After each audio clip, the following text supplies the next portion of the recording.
What happens when you get into debt? You've lied to me, haven't you? I think you're trying to throw me off the scent. And you can't. I'm going to struggle to pay this. Or won't pay it back. It doesn't matter what you want, sir. Unfortunately, that's the law. We meet the High Court enforcement agents who are pushed to their limits. Evil! You have to down to hell! Well, I'll smash the window then. It's false imprisonment. Dealing with desperate debtors. Hello? In dramatic situations. You want to stand here like a big man? Leave it. Talk to me. Talk to me. Push me about. We meet the people who are losing their homes. I got thinking. Just calm down. And their possessions. The desks are going. Everything. You're joking. Okay. Because whatever happens, High Court enforcement. if you can't pay, they'll take it away.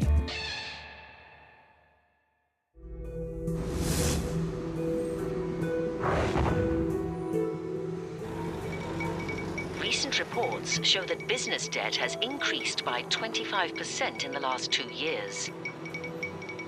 A quarter of all small companies say that debts of less than £20,000 are enough to put them out of business altogether.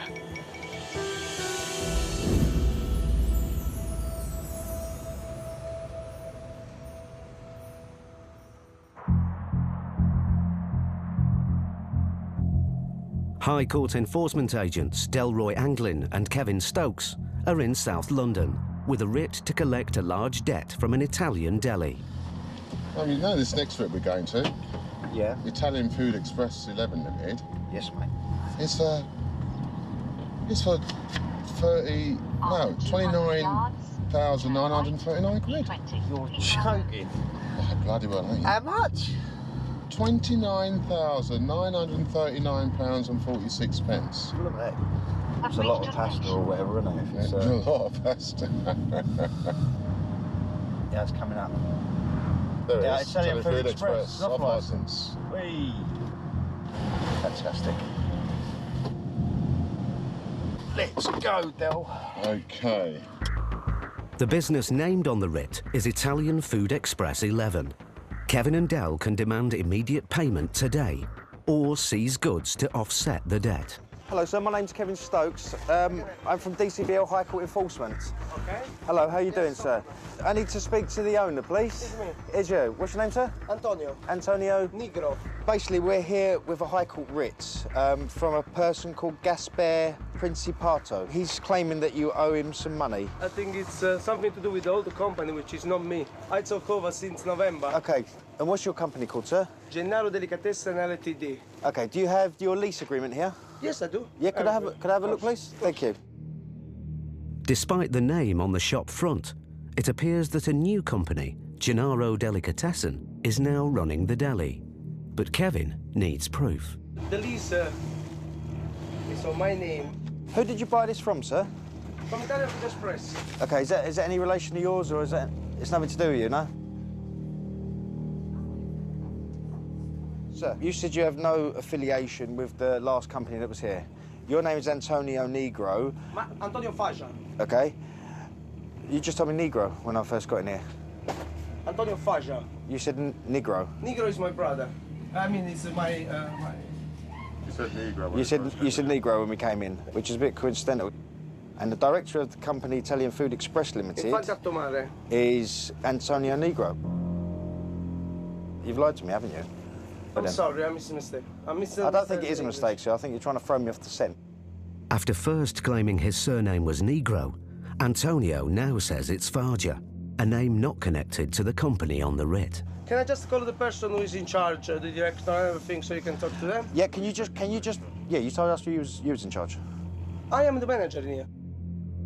People often try to put you off the scent when dealing with a business. The change of names, a different company being set up, particularly when you know it's the same people. With Antonio's story changing, Kevin suspects that the company named on the writ is actually still running the delicatessen. This one is... Can I have a just look at this? Yeah, of course. There we go. If you're a new company, why have you got Italian Food Express Limited? Bank details here. There's a lot of paper. We still got a lot of paper since November. Don't believe a word he's saying to me. He just lied to me since the minute I walked in here. He's trying to throw me off the scent constantly. I'm sure now if I go through paperwork in there, I'm going to find everything to do with this company. If you told me you had no affiliation with any Italian Food 11, why on earth would you have that in here? That's quite a confidential document. With a High Court writ to enforce, Kevin searches for more evidence that Italian Food Express 11 still owns the deli. Sir? Yeah. You say you took over in November? Yeah. Why is there an invoice for Italian Food Express 11 dated 16th of February? It's changing now, some invoice. This was last week, sir. There's bank statements from a week ago. As you can see in the windows, he's still got Italian Food Express. I gave him every chance to tell me the truth, but he's just lied constantly, one after the other. So I'm not being funny. If he wants to play that game, then I'll play it with him. The evidence is mounting. It's clear to the agents that the company who owes the £30,000 is still involved with the deli. Kevin decides it's time to take action. I'm going to inform you now. Yeah. We're going to carry out stage 3. We're going to remove goods from the premises, OK? He calls the office. Hello, Graham. I'm on that Italian Food 11 one. It's about 30 grand. Basically, I've come in here, they've tried to throw me off the scent as soon as I've walked in here. Denied knowing anything about the debt, didn't even know who the person was who owed the debt. Said they bought the company from the last company who was Italian Food Express. He's basically saying that he's got a new company running out of here, but the business rates are still in the old company's name. There's an invoice from last week in the old company's name. There's documents everywhere in the old company's name that we're looking for. Kevin and Dael think they have enough proof that Italian Food Express 11 is still in business, and the deli hasn't changed hands as Antonio claims. But if he won't pay, seizing company assets won't be easy. Listen, it's delicatessen places, jars of food everywhere. You're going to struggle to get 30-odd grand out of here. We've got a coffee machine, we've got one of them saws that cuts ham, we've got things like that. OK, mate, lovely. Brilliant. Thanks, mate. Bye. With some potentially valuable assets identified, Kevin makes his next move. Hello, sir. My next step now is I'm going to start dismantling your goods, OK? So you have to wait? No, we don't have to wait, no. OK? So, OK. It's probably easier, do you want sir. to carry on serving while we're doing this? Do you want to... I would suggest... Kevin, I would suggest he closes. Okay. He closes. I suggest you close. The agents are ramping up the pressure. But with Antonio still claiming that it's not his business that owes the money, will Kevin and Dael get the £30,000 they came for? Now, with the customers gone, Dael wants to find out more about the debt. What do you know about the money owing, sir? We don't know about this money. You don't know nothing about it? Faced with another denial, Kevin probes further. Dael, who's the client? Is it that? Yeah, Principal. Who's the secretary? This is my wife. So your wife is the claimant? Yes. Listen to me, sir. Yes. We've asked you what it's about, and you said you don't know. No, you asked me about the money. What is it about, sir? What is the money, we don't know. I don't know. What do you mean you don't know? So Gaspar is your wife's father? Ex-wife. Your ex-wife's father. What's the money for? What's the money for? know. This is why you've changed the name of the company, though, isn't it? No, I didn't change the name of the company. I just was very stressed, and I was not able to carry on with the shop. Antonio's story has started to unravel. As he's admitted a family connection to the claimant, Gaspar Principato, the agents are now more sceptical than ever. But then another man arrives and makes an unexpected claim. We're closed, sir. We're closed. We're closed. Oh, you look... I'm the director, him is my manager. Can I see some ID, sir? The man has ID to prove that he is Mr. Farger, the person Antonio has claimed to be. Mr. Farger says it's him, not Antonio, who is the new owner of the deli, being run under the name Gennaro Delicatessen. More to £20,000. £20,000. Can you show me the transaction where you paid for the business? It's my money. It's your money. How did you get this money? If you don't mind asking? It's your savings. Yeah. Okay, then you'll be able to show me how you saved up for the. So if you can just start showing me the documents. Obviously, if you can't, okay, if you can't prove that this is your business and how you paid for it, what we're going to do today, sir, is we're making arrangements at the moment to basically take the goods from the premises. So if you want to go and get your statement, show me when you made the transaction to pay for this company. Well, for me, it's a cesspit of nonsense.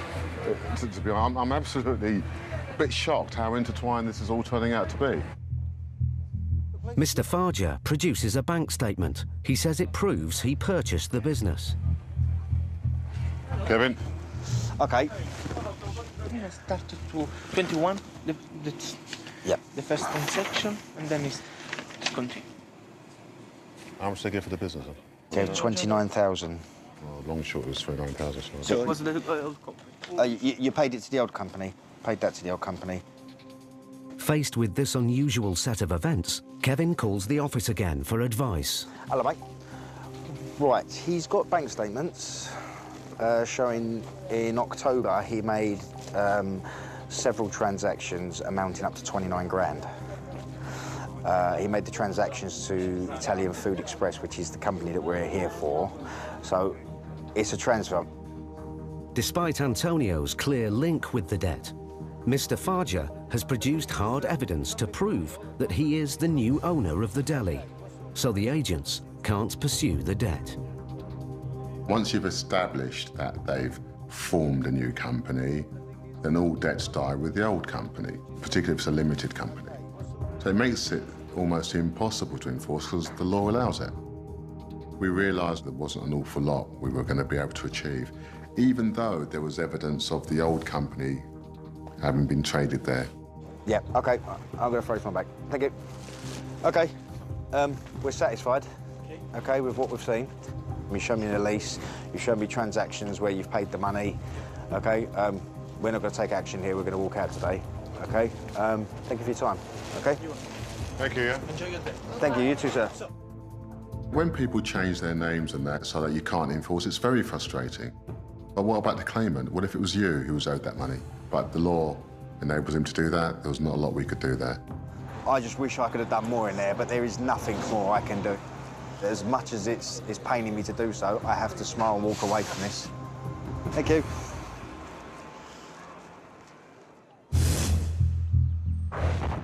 According to new figures, soaring property prices have seen the number of people renting almost double in the last 25 years.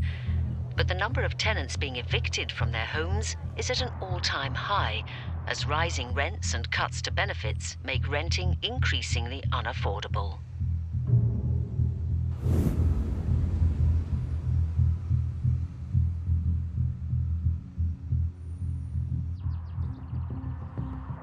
Northwest London. Paul Bohill and Steve Pinner are on their way to evict a tenant whose letting agent claims she owes over £20,000 in unpaid rent. Leafy streets. These are £1 million homes, aren't they, in a place like this? Well, that's pushing it a bit. Is it? It's a repossession. It's a flat. The letting agent claims the tenant hasn't paid rent in over 18 months, and the agents have been instructed to evict her from the flat today. It's got to be the flats, isn't it? They ain't double think.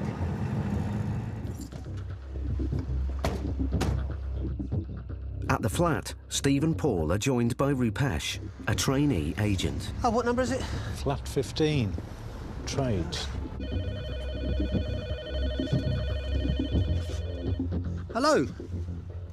Mrs. Finnerty. I have something for you. Could you open the door for us? I have a letter.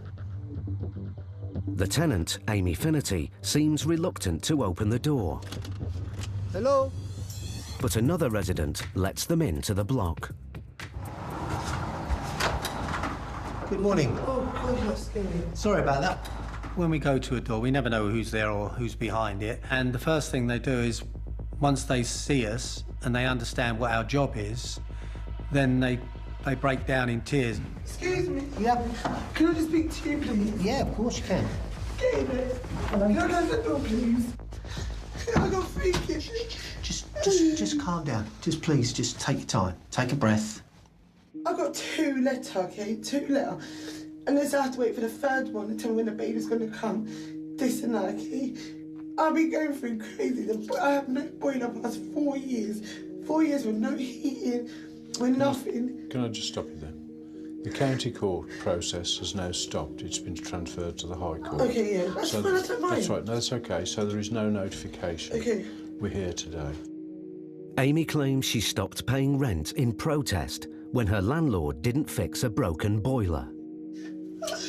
Just calm just a little bit. Just take it a little bit. We have to get out. Paul needs Amy to understand the situation. We need you to get you to the council office as soon as possible. Yeah. So you need to pack whatever you're going to need for an overnight stay, if you like, and then you can make an arrangement with the landlord. No, I don't trust the landlord. I've been with him 4 years. There's nothing we can do about But that. I want to remove all my stuff. I can't remove my stuff. What about the furniture and all that? Or The does furniture's walking state. I just need... Right, well, get packing then as fast as you can. Quickly, I'll be very quick. Amy calls her mother for help. Oh, Mum, please pick up, Mum. Mum, I've got bailiffs in my house here. They're kicking me out of my house, Mum. Please, come and help me.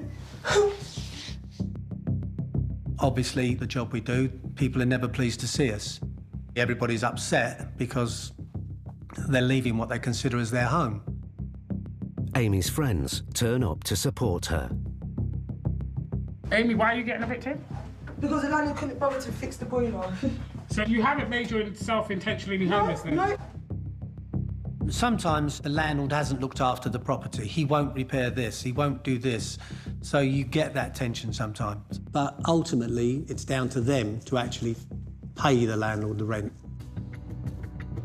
Amy's mum and brother also arrive to help her pack up the flat. Good morning. Sorry. No, take your time, take your time.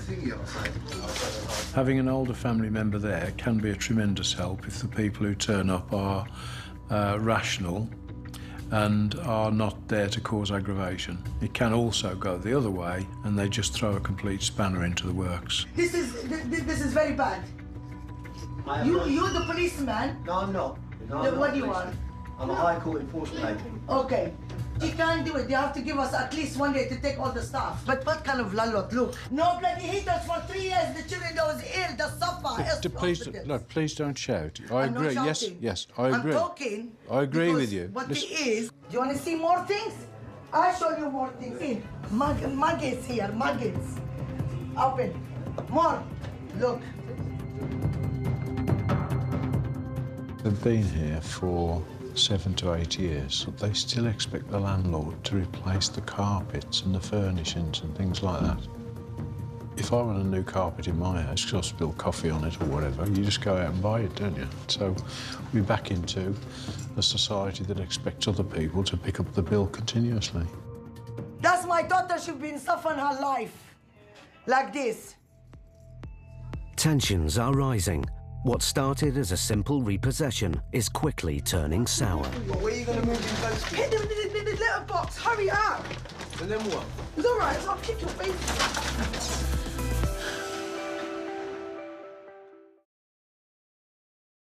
Now the family are nearly ready to leave, but Amy's mother is still upset. 3 years, he couldn't do nothing, the landlord. He wanted, rent, and that's it. We told him the washing machine broken, he didn't do nothing. She stayed with our children with no clothes. Amy's hour to pack up and leave is almost up. Then the letting agent arrives at the flat. The landlord of this place? Not the landlord. So who are you? I'm the managing agent. Why not come in the original landlord to come in to see what he was doing? No, I understand you had an issue with the disrepair. 3 years with no central heaters. Of course, if you're our place, you're gonna stop with the rates as well. You're gonna stop with the rent. And how much you pay my daughter? £800. I know it's not your fault, but it's the landlord is the fault. I'll convey the message. It's what he wants to get in touch with you. It's up to him. But that's all. And me to touch at me? You must be joking. I don't want to touch it on me, this guy. What he done with my daughter, make her throw all her stuff outside. Come on, please. Amy's legally entitled to return to the flat to collect the rest of her belongings. But she wants to take everything now. But the landlord won't let me in the house. They won't let me in the house. I know you won't. They would. They have to. They have to. Yeah. I thought it was Irish. Paul tries to reason with Amy. Listen, stop. Have you got the money to pay for a cab? Yes, I have. That's okay, that's all right. Don't panic, though, don't panic. All we're looking at is to achieve the fastest result, and I would rather make friends than enemies. So if you look at our further mantra, if you like, it's better to make a friend than an enemy, and we do that. Before you go, can I give you... That's my card. Okay. So if there's any issues that follow on from this, if the landlord doesn't cooperate, or if there's any advice you think you need... Okay. There might be things that happen that you just need a few words of advice. Okay, thank you so much. No, that's okay. You've been so kind. That's okay. Paul's years of experience have calmed the situation, but they still need to get the family to leave. Amy, give me black bags. What else needs to come out? The bags as well. I don't know how we're going to take it. Well, look, we've taken photographs of it here. Okay. The landlord's got to give you access to it. At least we can get some You've got my phone number. All right, thank you. It's just that we need to go. We've got misery to spread elsewhere. Okay. We've got more people to upset. Thank you. An hour and a half after the agents arrived, the whole family are finally leaving. Amy, just stop crying, babe. Amy and her children are now homeless. I have to take her to council today, really, because I've got no place. I've got only 3 bedrooms. It's one for me, and one for my son, one for my daughter. And then where I'm gonna keep her? The dining room, her stuff is gonna be in my dining room. If you'd like to be outside. All right, thank you. It's nice to have met you. Thank you so I'm much. sorry Nice about to the meet you. circumstances. No problem. Nice to meet you anyway, and thank you so much for your help. New research suggests Britain's debt crisis is affecting people of all ages. A leading charity reports that a quarter of over 65s are now struggling financially.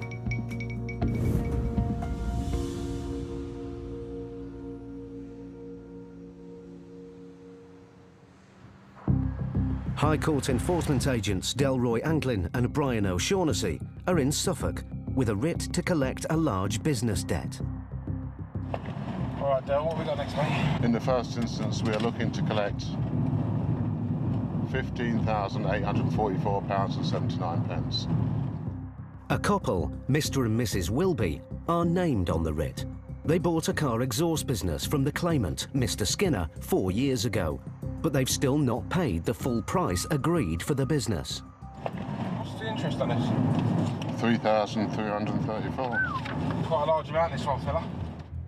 Brian and Del's colleagues have visited Mr. Wilby before, but the £15,000 debt has not been cleared. Now the agents want payment in full today, or they will seize goods to pay off the debt.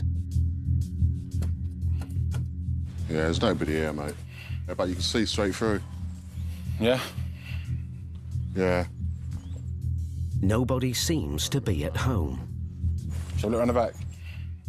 I think we've probably not long missed them because the windows are still steamed up. So I don't think we've missed them by much, but we've missed them. Nice, isn't it? Brian and Dael look around the property for assets they can seize if the debtor can't or won't pay. Oh, got the old job. It's a classic MG. It's in good nick. Yeah, nice.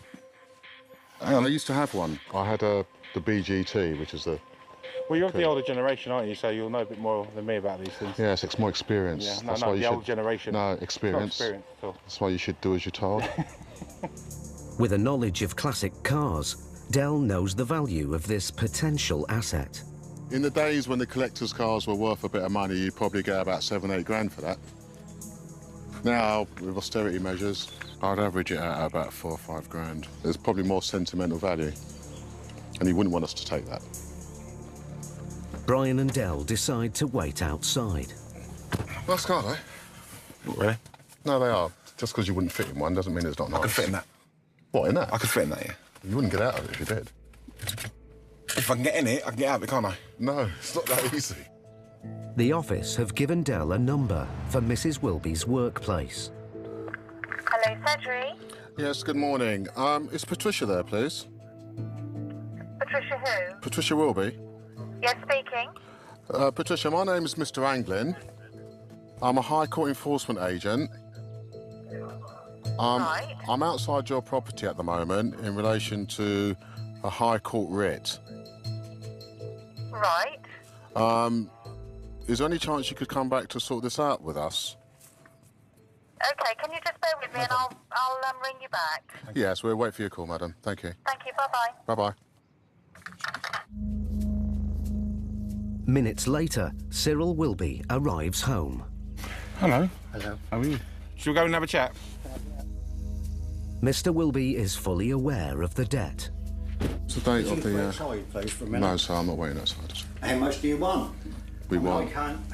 We need you... Is that everything, totally everything I've got? Well, let me answer your first question. We need £15,844. Oh, I haven't got nothing, I tell you. The most I can give you a day is 500 quid. That's all the money I possess. If you could give me 3 months, please.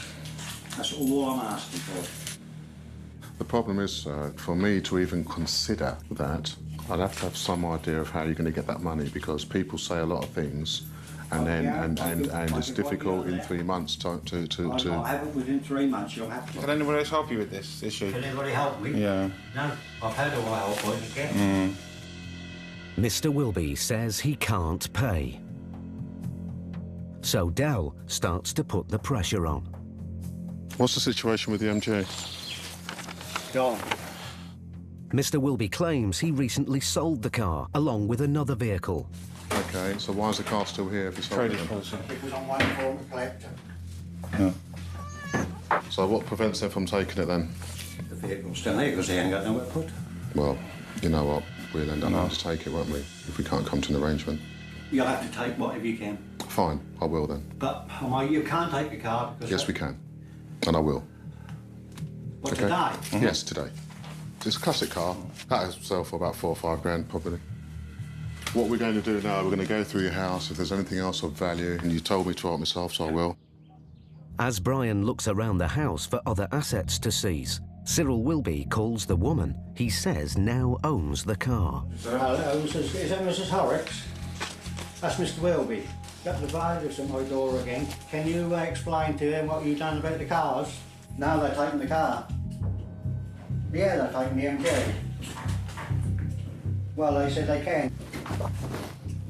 Can you speak to this lady? Who is this lady? The woman who bought the car. Hello? When did you buy the cars, madam? Okay, why is the car still here then? He has to be insured to drive it because... Yeah, well, that means it's still his car. Sorry, who are you in relation to this gentleman? You're his daughter, yeah? We're getting somewhere now. We're not idiots, you know, and we know what's probably gone on. All I want's the truth of the matter, and now we're getting somewhere. And you bought the cars off your father. Well, I'm not happy with the receipt. Your father's still insured on the vehicle. Dael's detective work on the phone means that the agents can still take the car. Cyril claimed that the vehicle was now owned by his daughter and stepson. They loaned him some money. Because he's loaned the money, it's not on the hire purchase agreement, so he'd still have to pay the loan technically, and we could still seize the vehicles because they're still Cyril's. Brian wants to know more about Cyril's long history with the claimant and why he owes him so much money. Well, what was it all about then? Well, I bought a business of it. Yeah. 4 years ago. Yeah. So I had to borrow the money. Yeah. At the moment, I've paid him £105,000 in the last 3 years. What he's done, Cyril, is he got a county court judgment in 2011, 24th of May, and he's upgraded to the High Court, the 8th of May this year. My job's just merely to collect the money. That's my job. That's it. Simple as that. He said everything I've got. I have got nothing left. Cyril claims that the business he bought had huge unexpected costs, which he's struggled to pay off. 4 years on, he's still over £15,000 in debt. Please help me. Please. If you could help me just like that. Honest, he's making my life hell, honestly. If you can get half of it, then we do an arrangement for the balance. We can do an arrangement for the balance until you manage to get it sorted out. If people cooperate with us, things become a lot easier to deal with. We're more receptive to wanting to help them with their situation, and when they see that, they begin to tell us exactly what the situation is. Cyril Wilby now makes a last chance appeal to family members to try and raise some cash. Okay. Yeah. Okay, I'll speak to you later. Bye. Well, I can come up with £3,500. It's a start, but the money doesn't come close to clearing the debt. On the face of it, £3,500 is not enough. That's all the money I possess. Please take £3,500, leave everything it is for 3 months. Brian calls the office to see if the claimant will accept Cyril's offer. We've just finished negotiations. We're at 2, yeah? 3.5 grand today. And you can do 2 grand a month. I mean, the problem is here, the goods and assets inside the house won't cover the debt outstanding. Yeah, what? I'm happy he'll pay the 3.5 today and keep up with this arrangement. Do me a favour, ask the claimant. I need an answer, a swift answer, because I'll act upon his instruction. 1, to take 3.5, 2 grand a month. If not, if he wants us to remove the car, we'll do it. It's up to him. I'm happy to do it. Let me know. Bye-bye. Cyril, what I've done, I've phoned the office, asked them to call the claimant. Now, the claimant has to agree. We can only advise with what's in front. We tell the claimant what's gone on here. 9 times out of 10, they listen to our advice and they deal with it. They're having a discussion. They know about the vehicles being here. He may not accept that arrangement, but that's what I've advised, okay? All that Cyril can do is wait to see whether the claimant will accept his offer. I think he's had a really bad time here. I think he's tried to go into business and it's kind of bitten him on the arse. We don't want to take his car. We've said that to him. He's a really nice chap, to be quite honest. But the facts are this, if he doesn't pay half, we will take control of it and we will remove it. 5 minutes later, Brian gets a call back from the office. Fine, I appreciate that, lovely. Okay, yeah, well, that's what we're trying to prevent. Okay, and he gets his money. Okay, all right, leave it to me, that's great. Okay, cheers, bye. Cyril, accepted it, all right? They've listened to us and they're happy to do it, all right? I'm happier, yeah? Everything stays there. We had a call back? Yeah, go for it, yeah? The claimant has accepted the proposal and Cyril can keep his cars for now. So basically what this is what's called a controlled goods agreement. What this means is an agreement to you and I, High Court, that the cars are left in your possession. You can use them as you wish, but until the debt's paid, they're in the High Court's possession. You must remember, if you default, yes, the car they're going, both of them. They will go, and your debt will be cleared then with them both cars. And yeah, but I'll work bloody hard for that. I know you did. And that's why we've done it, Cyril. All right. Thank you very much. But you could see he was under a lot of stress, but he's okay. This is a good result for him. Dare I say that? If there's such a thing. Brian and Dael's persistence has paid off.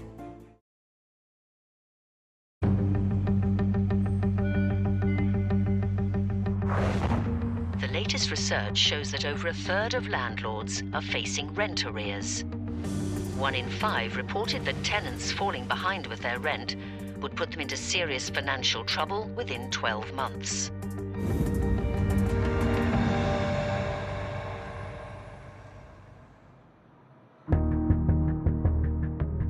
Paul Bohill and Steve Pinner are in Cambridgeshire with a writ to evict tenants who owe £7,000 in rent arrears.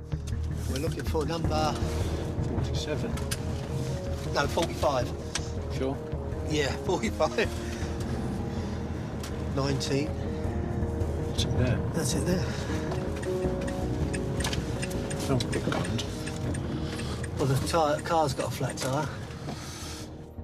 The Polish tenants who live here haven't paid rent for nearly 2 years. As a result, the landlord has had to put the house on the market to cover his losses. But he can't sell with the non-paying tenants inside. The curtain's moved, so somebody's obviously opened the door upstairs. The landlord has decided not to chase the rent arrears. He just wants the tenants out today.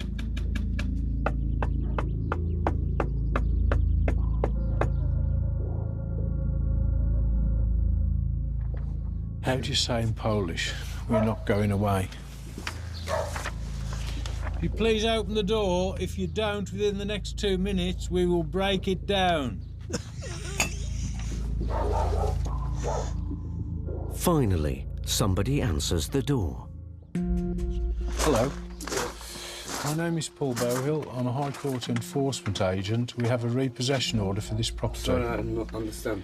OK, is there somebody in the house who speaks English? OK, you have to go. You have to leave. We have a High Court order to evict you. Thank you. What is this? It's a High Court order which gives us the authority to take possession of the premises.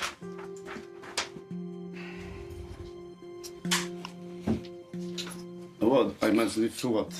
Sorry? You haven't paid any rent. You have to go now. 1 hour. I have only 1 hour? Yeah. You don't have to take everything, OK? Yeah. You need to take clothing for a few days, identification, any medication, phone charges, things you need for a few days, and then you can make an arrangement to come back and collect everything else. So concentrate on what you need for a few days. 3 days? 2-3 days, yeah. Okie dokie. When I back tomorrow, it take this, yeah? That's right. You have to speak to the landlord to make an arrangement to come back. The tenant, Tomasz, goes to tell his wife they must pack immediately.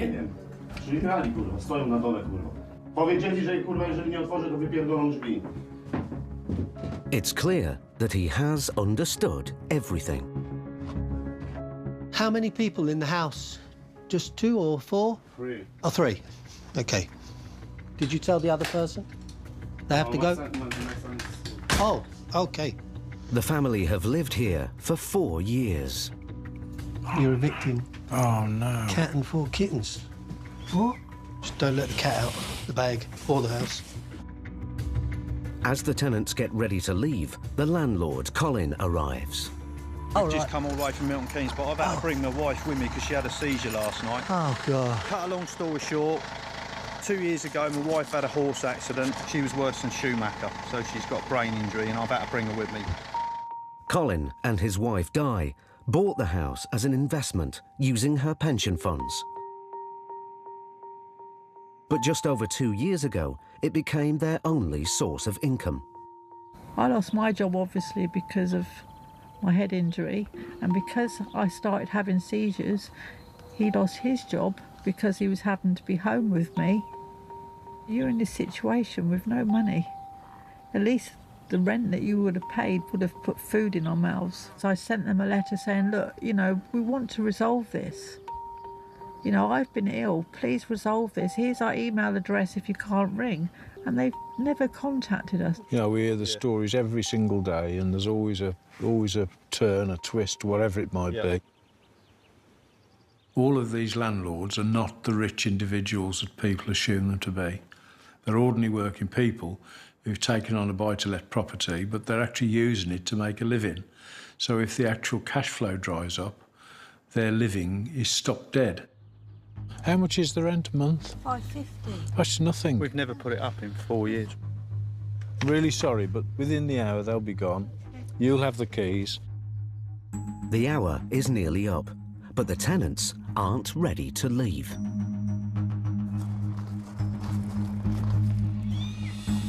With the help of their friends, they've decided to empty the whole house. Is all that stuff in there's theirs? Except for white goods. Machine. Yeah, white goods, what you rent. Yeah. I think they've got rid of our fridge, and there's an American fridge. There is a fridge in isn't there. Mine, right. But there was a white one. Which I don't give a shit. No, you just want it out. Yeah, I get the point. Gone, no. Without damaging the property. Yeah. Do you know what I mean? Yeah.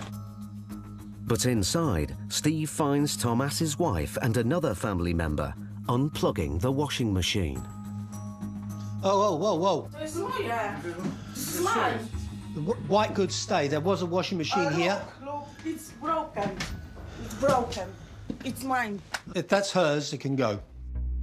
I mean, I feel sorry for the landlord. He's been trying for over a year to get rid of these people, and they've just been staying put. That bloke's been desperate for money because he was living on the income from here with his wife's problems. Whereas these people, on the other hand, have been living in a very comfortable semi-detached house and have paid no rent for it.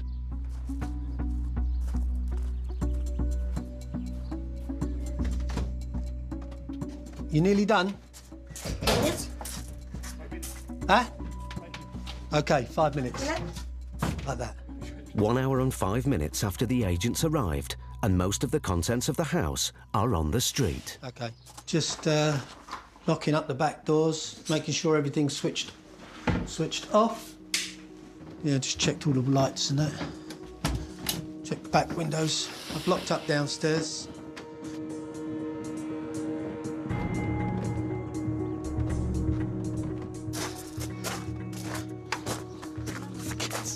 Thomas, don't forget, this must go.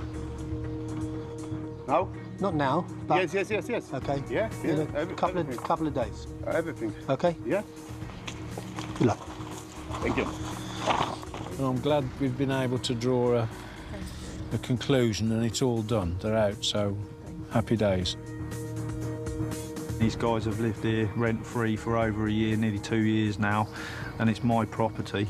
And I can't touch them. I can't even knock at the door, and that's wrong. It is a wrong system, and I'd never do this again. The house is getting sold, and I'm never ever going to rent again.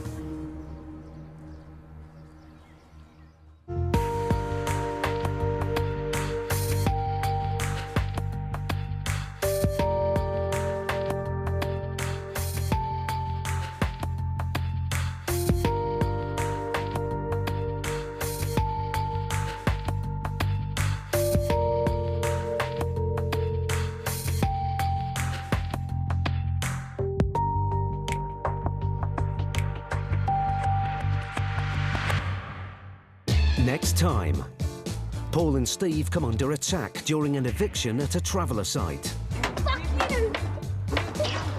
Why would I be scared? Scared of the pikeys. Stuart and Vic are faced with a family in crisis. And then the daughter turned around and say, well, it's your debt, sort it out. It's like, oh my God. What a daughter. And the agents struggle to evict a tenant who refuses to leave. She needs to start packing, but she's not. She's just standing here looking at me.